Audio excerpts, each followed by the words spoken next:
Hi, you guys. It's Yaz. And today I want to talk about what a narcissist values or who a narcissist values the most in their world. Narcissists are always trying to get praise. They're always trying to get admiration. They're always trying to feel like they're special, they're important, they're a somebody. But who a narcissist values the most is the toxic parent that never validated them, or the parent that abandoned them, all right? And why is that? Because as a child, they always needed that reassurance. They always needed to feel like, that completeness that you get that a parent gives a child. And people say all the time, well, are narcissists, products of poor parenting? In a lot of cases, they are. But narcissism is a result of genetics, a genetic predisposition of whatever personality or temperament that person will have, and their childhood development and their surroundings, whether they grew up in an environment which was filled with trauma, they were never validated or undervalidated, or they were overvalidated as a child and they were the spoiled child, the golden child. So somebody's childhood has an effect on them. And that doesn't necessarily mean that if somebody comes from a toxic household or toxic childhood, they're going to turn out toxic, because that's not always the case. But with a narcissist, the narcissist is a weaker individual and a coward.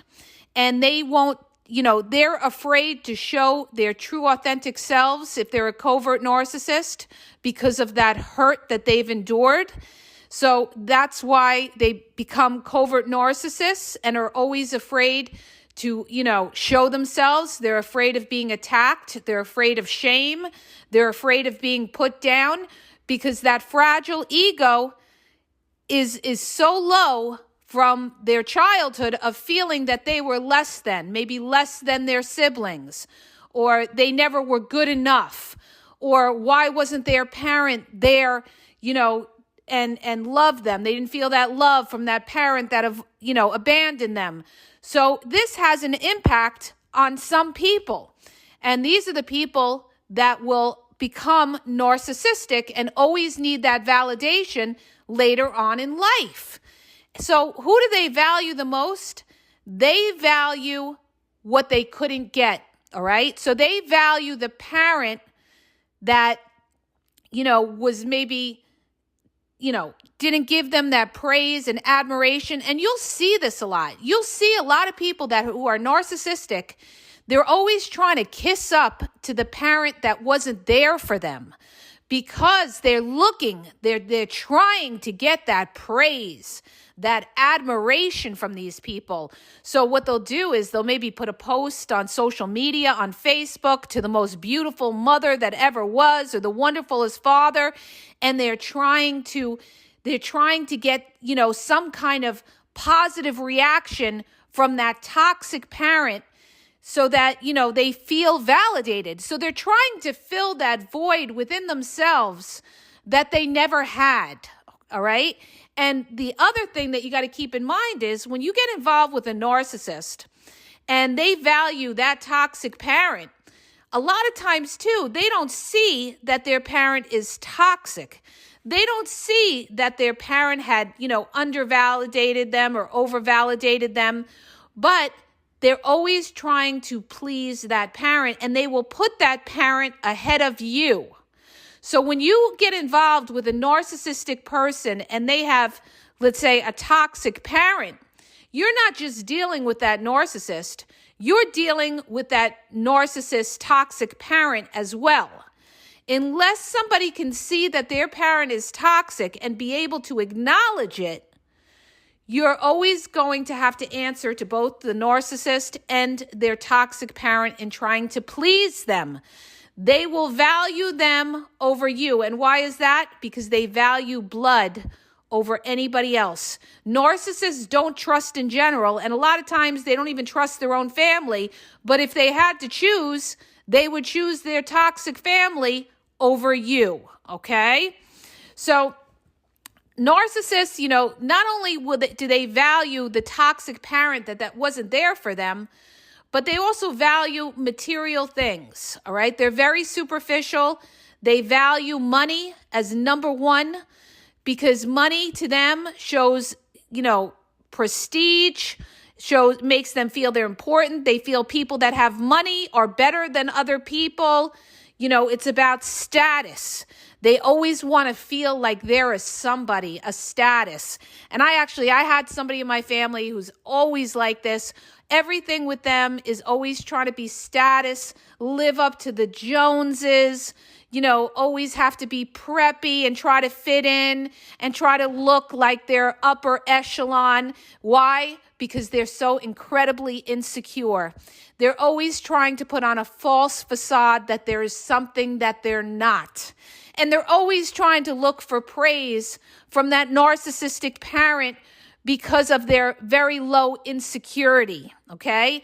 And their competition with other people in the family, all right? This is your covert narcissist. So they value these toxic parents, and people say, well, why would they value a parent that is toxic? Because in their eyes, they don't look at their parent as toxic, all right? They don't look at them as toxic. They can't do that because, again, that means shame. Shame to think of your parent as toxic would be like an imperfection on them as well. So they'll always downplay things that their toxic parent may have done and say, no, it wasn't like that. Or yes, oh no, my parent was there. Oh, my parent was wonderful. When they know deep down that parent wasn't there. When they know deep down that parent is judgmental. But they will not say anything negative. And a lot of times they don't say anything negative and they're kissing up to that toxic parent is also because of money. Because that toxic parent has money and they're after money, okay? They are snakes and they're always trying to kiss up and flatter the toxic parent because they're after their money, all right? So narcissists try to manipulate other narcissists as well, and they'll try to manipulate narcissists that have money, okay? So, you see this a lot too when you see divorce, right?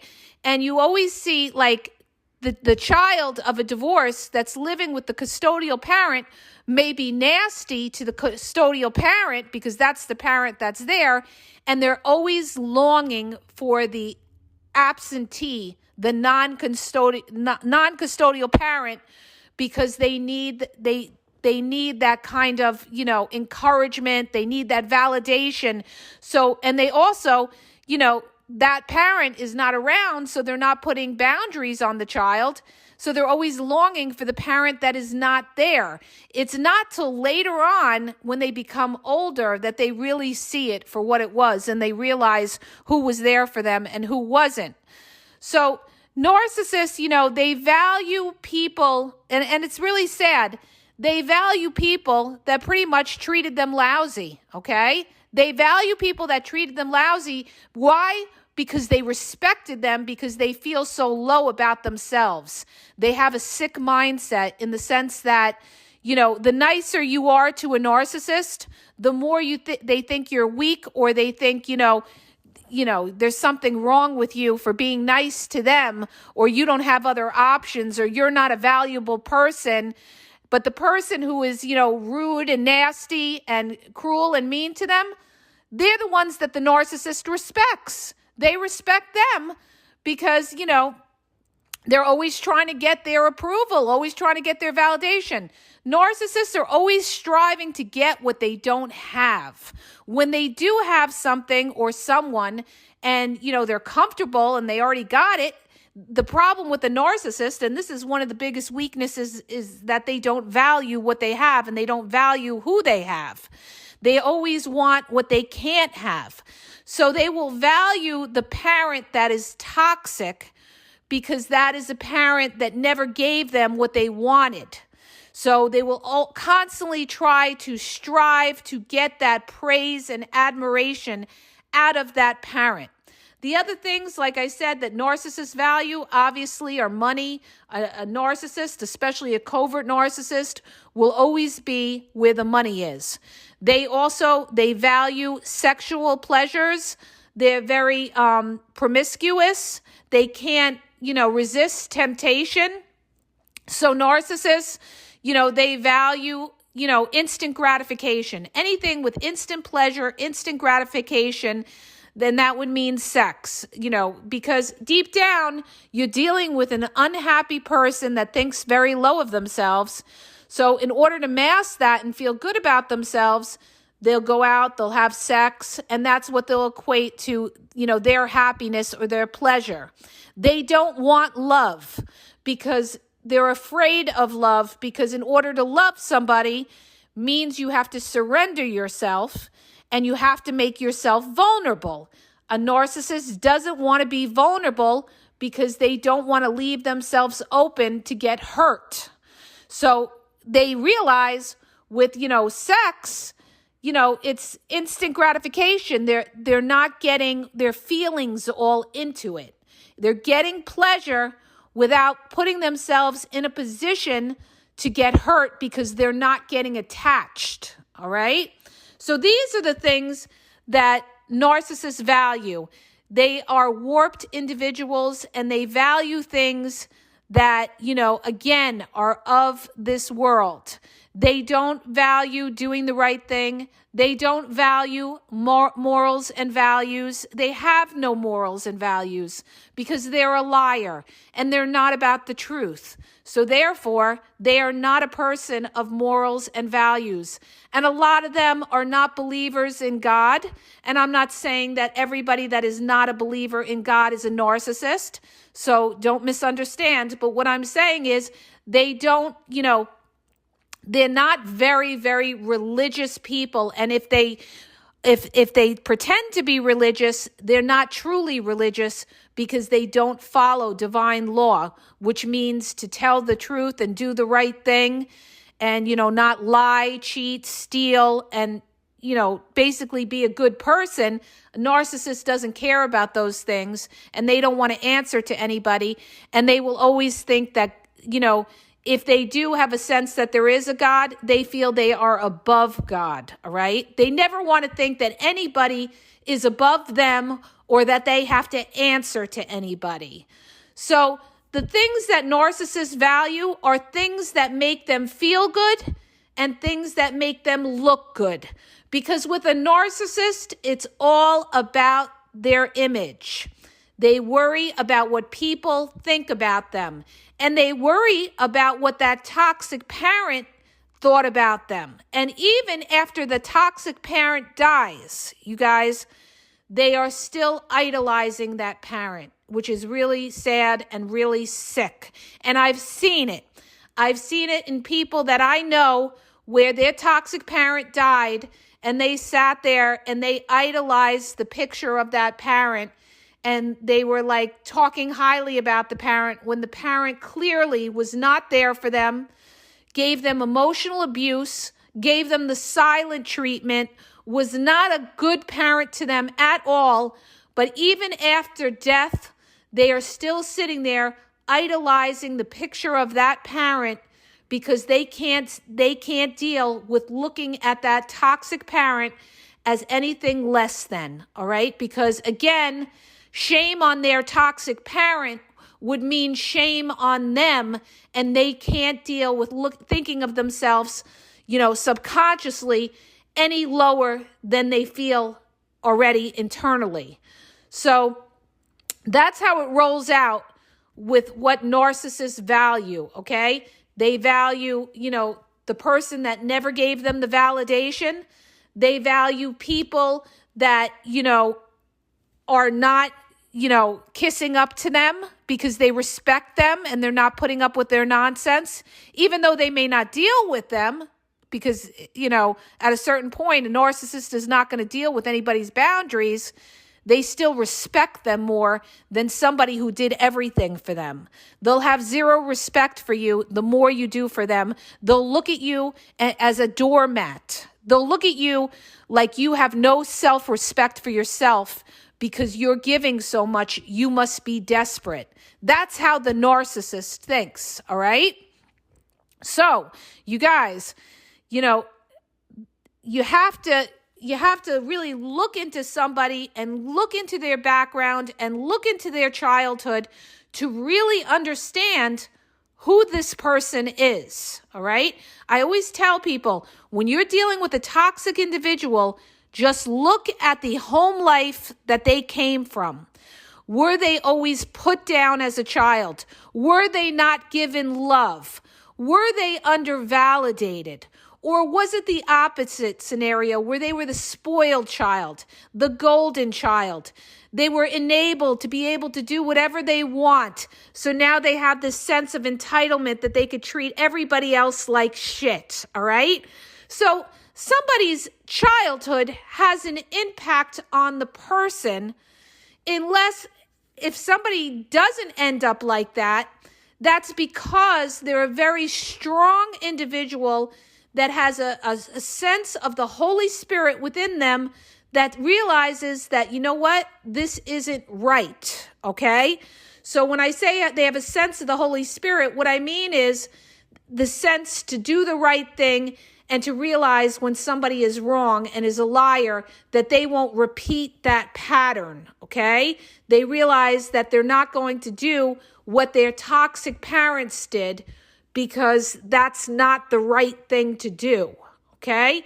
Whereas a narcissist is a weak individual that, can't internalize all of this and can't deal with the fact that, they came from a childhood like that, and they will mask that. A lot of them will mask that and idolize their families and will never look at their families in a negative light. And if you ever said anything about their family, even if their family was toxic, they would rip your head off. They would rip your head off, because the narcissistic family is like a cult that sticks together, okay?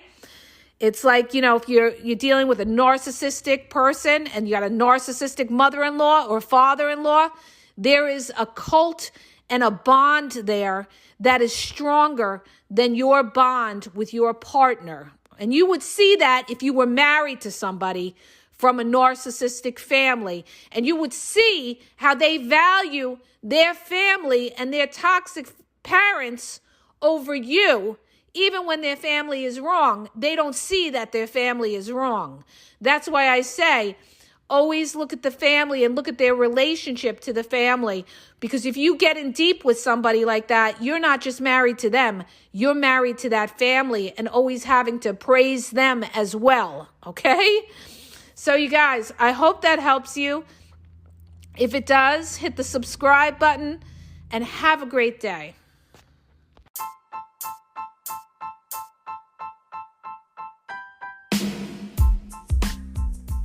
If you guys are having a problem in your dating or relationship, or you're dealing with somebody maybe that's narcissistic, you don't know if they're a narcissist, or you're just having problems, you're in a toxic relationship and you need some clarity on it, go to the link in the podcast description for my website where I offer email and phone coaching.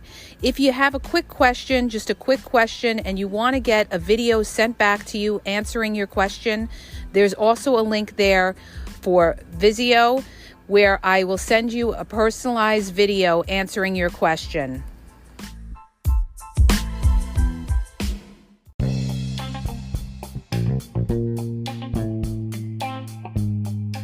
Hi, you guys, it's Yaz, and I want to tell you about my 2 books on Amazon. The first book is Regain Your Power. It's all about power and relationship. Who has the power in the relationship? And it goes into all of that, okay? The other book is Signs He's Not Into You, He's Wasting Your Time, okay? Check it out. It gives you a lot of good clues as to whether you're with somebody who's a real one or somebody who's just going to waste your time. You could read them both with Kindle's free trial membership. So check it out. Link is in the podcast description.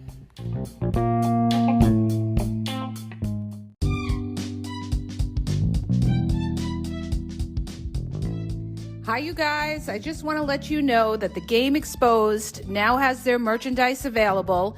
Check out the link in the bio, and you could go check it out. There's cool hoodies, cool sweatpants, cool hats. So go to the bio for the link.